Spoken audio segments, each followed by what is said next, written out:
Arrancamos el cuarto bloque de Laberinto de Voces. Lo presentamos al inicio del programa, que íbamos a tener una voz autorizada para hablar de justicia. Espero que no se nos enoje, porque hay que ver qué entendemos por justicia. Bueno, ¿de quién estoy hablando? De Félix Kraus. Félix fue ex titular de la Oficina Anticorrupción. También uno de los fundadores de Justicia Legítima y actual fiscal de la Procuración General de la Nación. Félix, ¿nos escuchás? Sí, buenos días, ¿cómo están?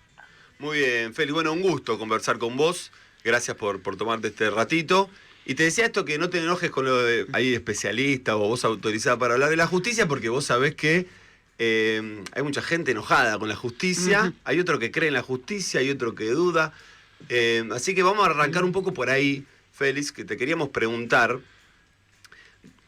¿Cómo está la justicia? ¿Dónde está la justicia? ¿No? Porque por momentos hacemos alusión a que hay que ir a la justicia, ¿no? Que creemos o no creemos en la justicia. Pero si uno hurga un poquitito, dice, ¿la justicia sigue teniendo sangre azul? Digamos, ¿sigue expresando los intereses de la nobleza? Entonces, quiero arrancar por ahí. ¿Cuál es el estado de la justicia en este momento, desde tu perspectiva? Bueno, arrancaste con una pregunta amplia.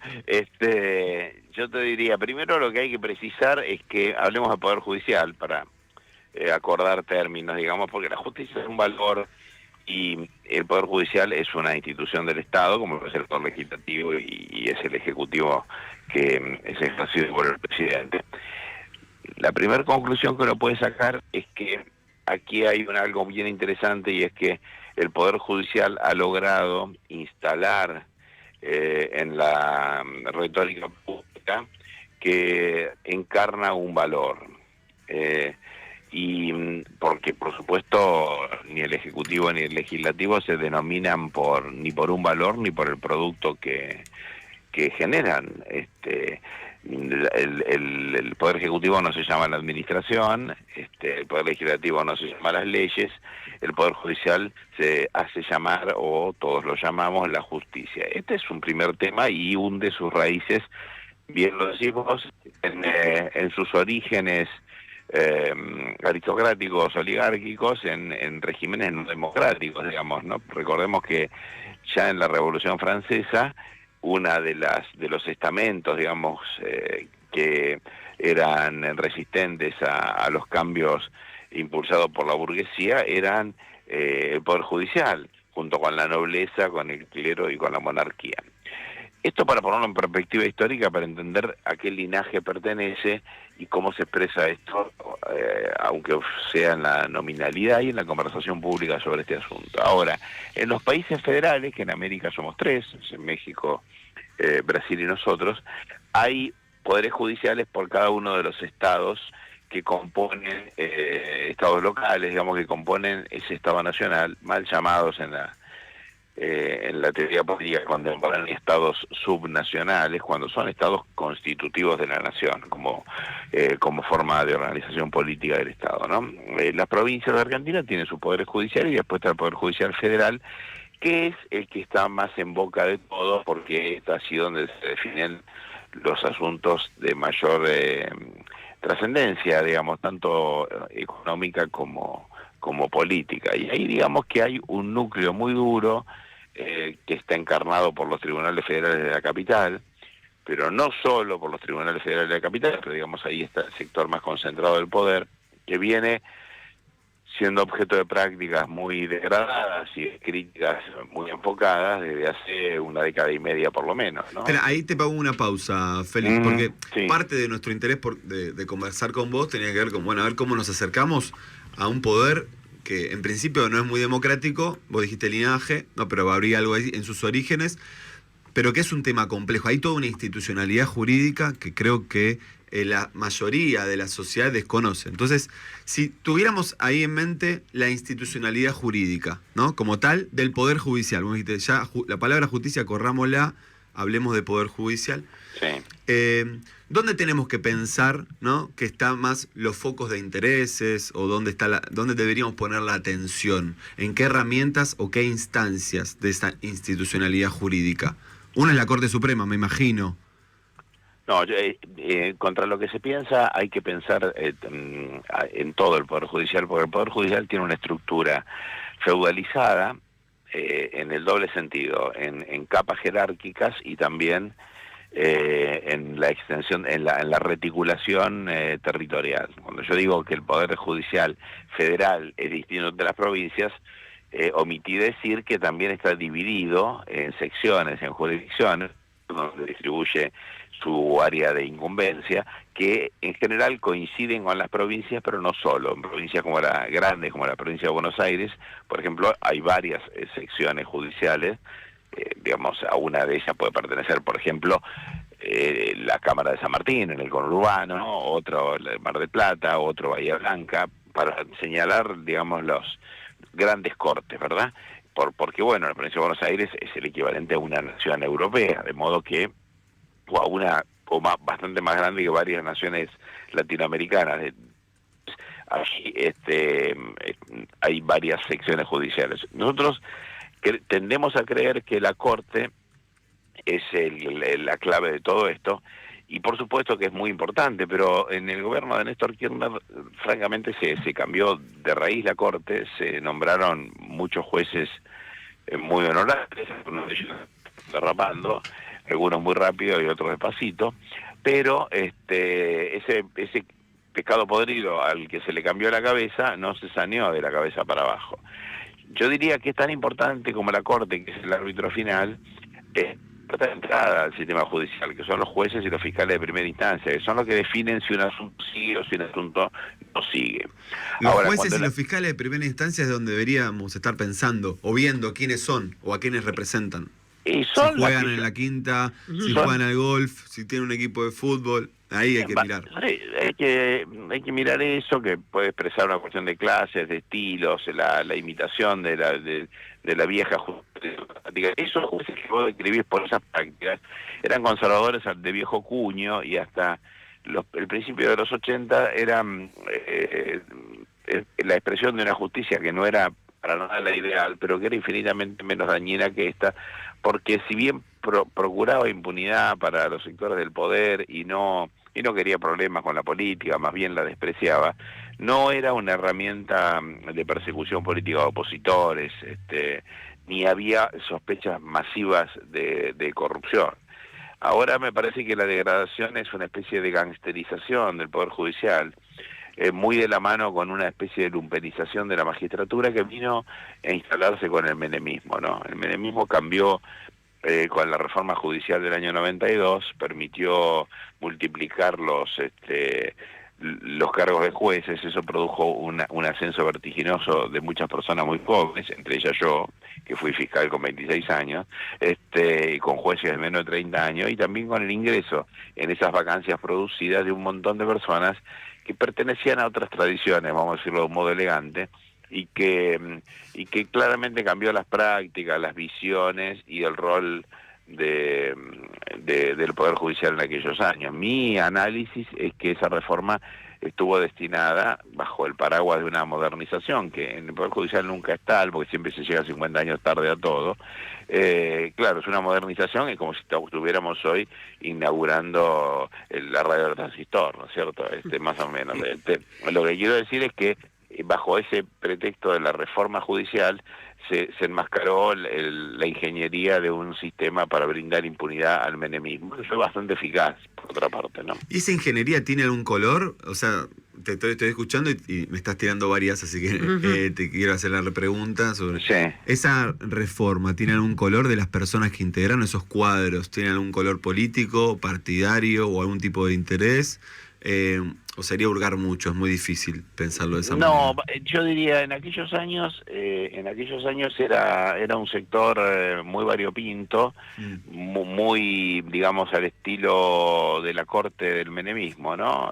Frivolidad, intereses económicos, escasa versación intelectual, audacia. Bonadío era la expresión más radicalizada, un funcionario del Ejecutivo, por otra parte, subsecretario del Interior, digamos, un subordinado de Carlos Corach, que pasó a ser un juez, y bueno, conocemos nosotros muy bien Claro. lo que vino después con Bonadío ya fallecido. Digamos, me parece la expresión más paroxística de esto que estoy describiendo. Después esto fue mutando con la... Porque bueno, el menemismo fue el inicio de una forma de vigencia de una ideología que con el tiempo expresó desembosadamente el antiperonismo, paradójicamente, ¿no? El peronismo inauguró la nueva etapa del antiperonismo en la República Argentina. Con los años, especialmente con el macrismo y luego con la reacción al kirchnerismo, sobre todo al kirchnerismo tardío, y lo del pileísmo todavía es un signo de pregunta.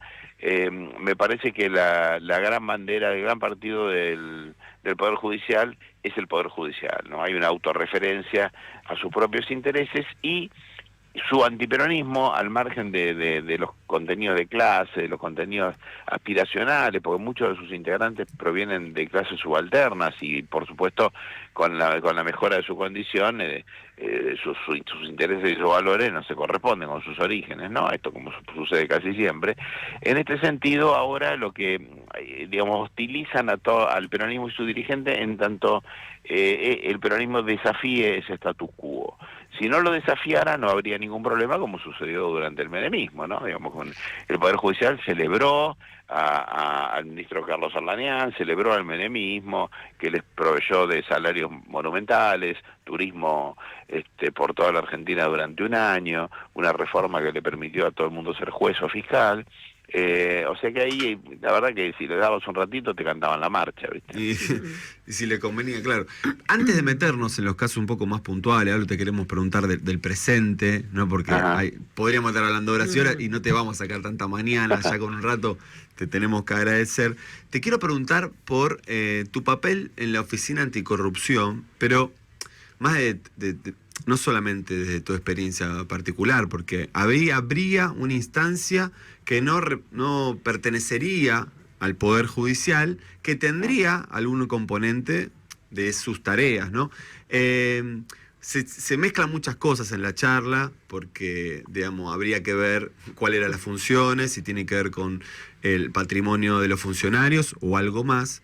Pero por lo que vos hurgaste o trabajaste como funcionario y conociste más de primera mano, ¿qué se puede hacer respecto a la justicia? Digamos, desde otro de los poderes o de otro poder, porque entonces, ¿qué hacemos con el Poder Judicial? Digamos, porque yo siento que a veces se subestima el modo en que se habla, se conversa sobre tremendo poder. Desde la Oficina Anticorrupción, que era una partecita, me parece que tiene que ver, pero contanos ahora vos con los patrimonios de los funcionarios, pero ¿nos contás tu experiencia desde ahí? Bueno, contemos de qué se trata. La Oficina Anticorrupción se crea al calor de la sanción de la Convención Interamericana contra la Corrupción. Durante el menemismo se sanciona la Ley de Ética Pública de la Argentina y se sanciona un Código de Ética Pública, que son, bueno, un poco desactualizados, pero buenos. Y luego, apenas gana la alianza a las elecciones, el ministro Gil Lavedra, crea la Oficina Anticorrupción. La Oficina Anticorrupción dependía, como depende hoy, y no durante mi gestión, que dependía del presidente de la Nación, dependía del ministro de Justicia. Ahora tiene como consideraciones de independencia muy fuertes, que vienen desde el gobierno de Alberto Fernández, pero claro, la facultad de designación y de remoción está en manos del presidente. La verdad es que fue una decisión, digamos, presumamos la buena fe de personas versadas en esto, como era el ministro Gil Lavedra, como lo es el ministro Gil Lavedra, pero me parece a mí que lo que no se hizo fue revitalizar la Fiscalía de Investigaciones Administrativas, un organismo con independencia legal fuerte, que había sido raquitizada, más bien muerta por inanición por el menemismo, que no quería un organismo de control tan vigoroso como era la fiscalía, que estaba en manos de Ricardo Molina, el legendario fiscal. Presionó hasta que el fiscal renunció, que fue diputado ya en los últimos tramos de su vida, y ese organismo tan prestigioso en manos de un funcionario que estoy seguro que nadie recuerda siquiera su nombre, el doctor Pinzón, un hombre que apagó la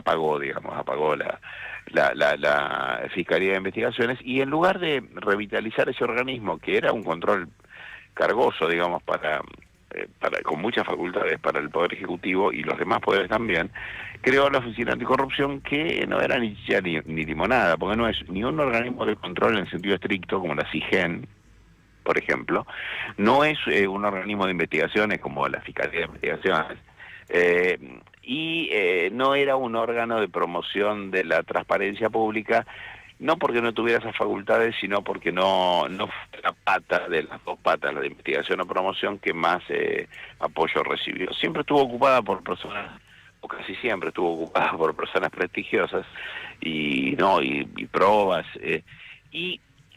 me parece que nunca terminó de desplegar un rol nítido y vigoroso, simplemente porque era un engendro que no podía funcionar. Yo intuía esto cuando llegué a la gestión, acepté la designación del presidente, tenía afinidades con ese proyecto, no era que soñaba con ser titular de la Oficina Anticorrupción. Esto que le estoy contando es un diagnóstico que yo ya tenía de antes.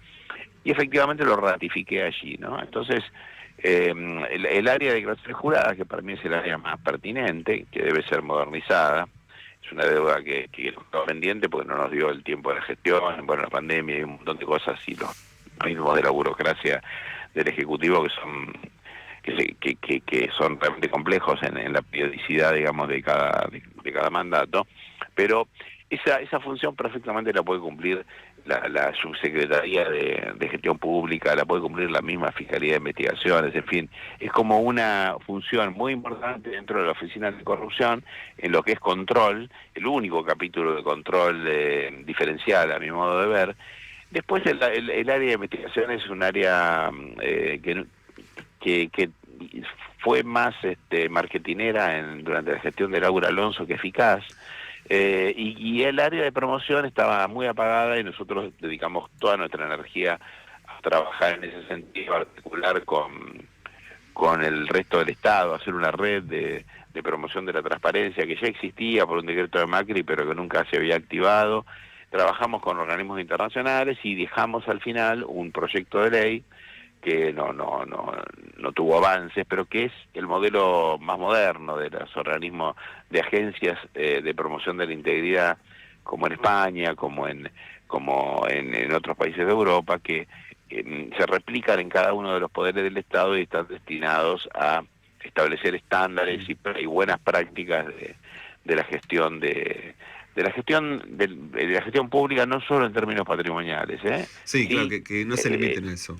Sí, que en cuanto a los estándares de eficiencia y los estándares de independencia de la voluntad negocial del Estado diferenciada de los particulares. Bueno, algún día se avanzará, la Ciudad de Buenos Aires ya tiene ese modelo, no sé qué tanto en la realidad funciona, pero no hemos inventado el agua caliente, quiero decir, trabajamos sobre los modelos más... Claro, por las estatalidades. Sí, con los modelos más virtuosos desde nuestro punto de vista y desde lo que promueven los organismos internacionales, ¿no? Hola, Félix, ¿cómo te va? Soy Beto Liniers, ¿cómo estás?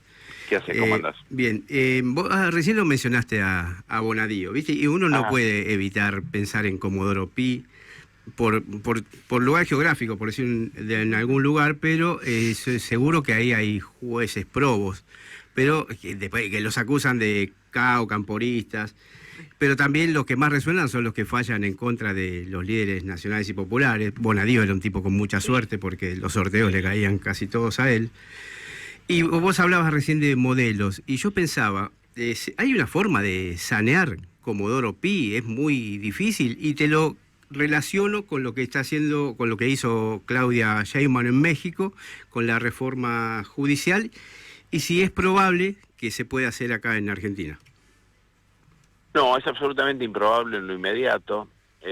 Yo soy partidario, digamos, de la elección popular de los jueces y soy partidario de la elección popular del Consejo de la Magistratura, como fue fulminada la ley que efectivamente disponía eso por la Corte y por los jueces de primera instancia. Soy partidario de los juicios por jurado, ferviente partidario, y soy partidario también, como algunos diputados, de volver al viejo sistema de designación de jueces sin el Consejo de la Magistratura, que se ha vuelto en una confederación de corporaciones que terminan teniendo más poder que que los representantes políticos del pueblo, ¿no? Cuando el peronismo y el legalismo negociaban los jueces, y había personajes muy caracterizados en la Comisión de Acuerdo del Senado, que siempre estaba en manos del peronismo, porque el peronismo, obviamente, cuando el Senado era más chico y cuando ganaba elecciones en las provincias, sin que esto estuviera puesto en discusión, fue el dueño durante buena parte de la democracia del Senado, y ahí estaba tanto Vicente Sadi como de Olindo Felipe Vite, el hombre de provincias bien de nuestro interior profundo, digamos, tanto del Chaco como de La Rioja. El producto final de qué jueces se designaban era un posgrado más, un posgrado menos, pero era mejor esa justicia, esta es la verdad. Ahora lo que se ha transformado es en el sistema de selección, en un sistema que tiene que pasar varios filtros corporativos y que termina con una comodín final, que es una entrevista en donde se acomodan las ternas de acuerdo a la misma dimensión política que de antes, pero menos transparente y menos institucional. Digamos, una entrevista hace que vos pases del puesto 10 al puesto 3 para que estés en la terna, en lugar de que esto sea el debate público a la luz del día de los senadores, a ver si te dan o no te dan el acuerdo, y la negociación política, que no es una mala palabra, sino una buena palabra, que se realiza antes entre la fuerza política para elegir el postulante. Por eso nunca había rechazo del pliego de jueces, porque eso estaba acordado de antemano, y la cosa funcionaba. En Estados Unidos así se eligen los jueces federales, lo que se votan son los estaduales. Y lo de México, que es una especie de punto intermedio entre los dos, una justicia muy cuestionada, la nuestra parece buena al lado de esa, parecía buena, tiene la virtud de la decisión de Claudia Sheinbaum, que venía ya del gobierno de AMLO, que se fue con un altísimo nivel de prestigio, y de la pericia política también de Claudia Sheinbaum, pero recordemos que votó solo el 13% de quienes estaban en condiciones de votar. Entonces es una decisión muy audaz.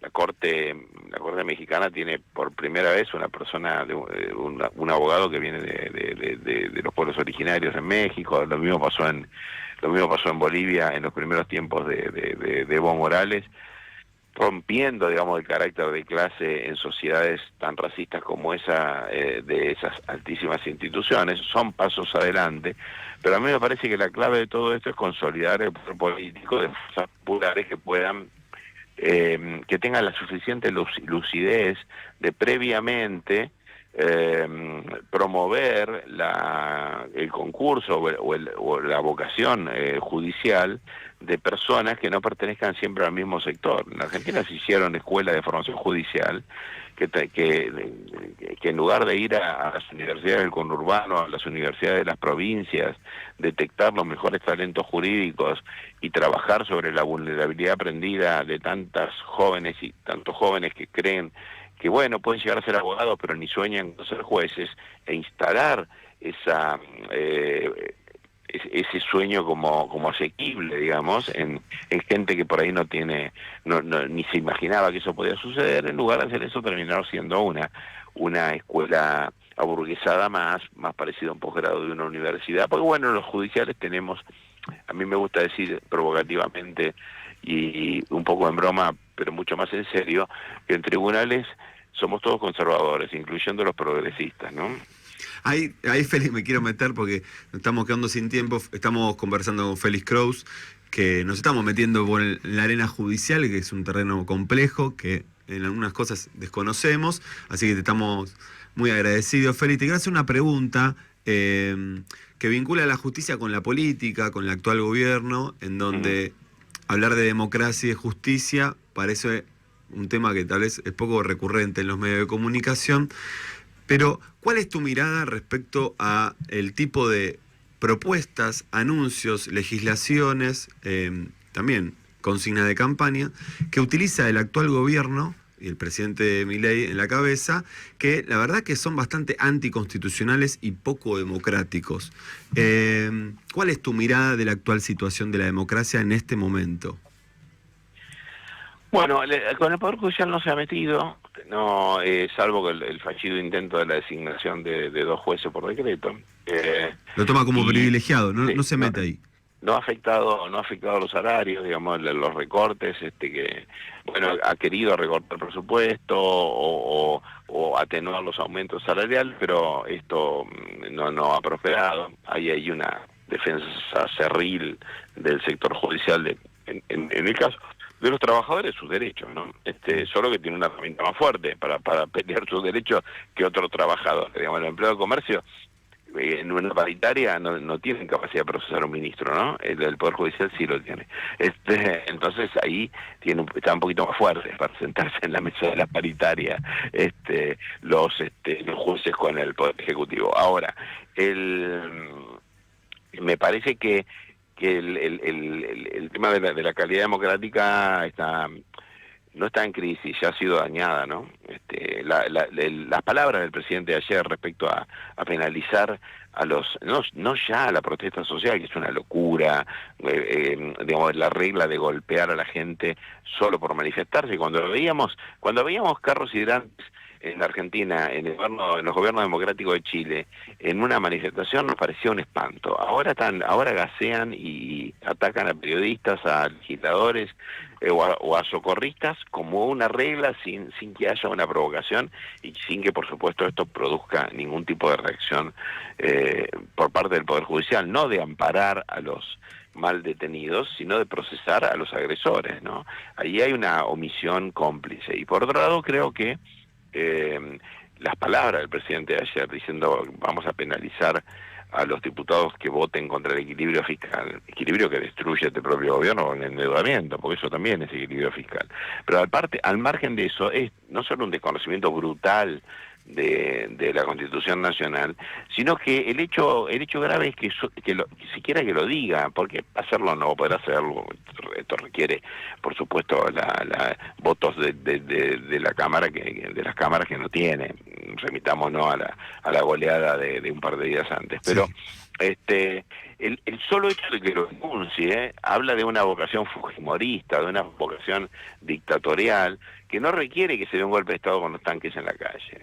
Esto ya pasó en la Argentina. El presidente Figueroa Alcorta cerró el Congreso con el coronel Falcón al mando de la policía porque no le gustaba de qué modo obstruían la sanción de las leyes del sector roquista del Partido Autonomista. Esto pasó a principios de siglo. En Argentina se cerró el Congreso de la Nación por disputas políticas entre fuerzas elegidas democráticamente, como se elegía democráticamente, digamos, antes la ley se empeña, ¿no? Así que cuidado con esto, ¿no? Cuidado con banalizar esto. A mí me parece que estamos en una democracia no solo degradada, sino como una democracia segmentada, donde uno tiene algunos campos donde hay expresiones de la democracia y otros campos donde no hay ninguna expresión de la democracia. En la calle, frente a la fuerza de seguridad, no rige la democracia. Y esto me parece que es un asunto, digamos, extraordinariamente complejo y delicado, ¿no? Bueno, Félix, nos quedamos con estas últimas palabras referido también a la debilidad o la fragilidad que atraviesa la democracia, que viene hace tiempo tomándote, pero que hay que tomarlo de forma seria, porque hay antecedentes, digamos, de directamente cerrar el Congreso.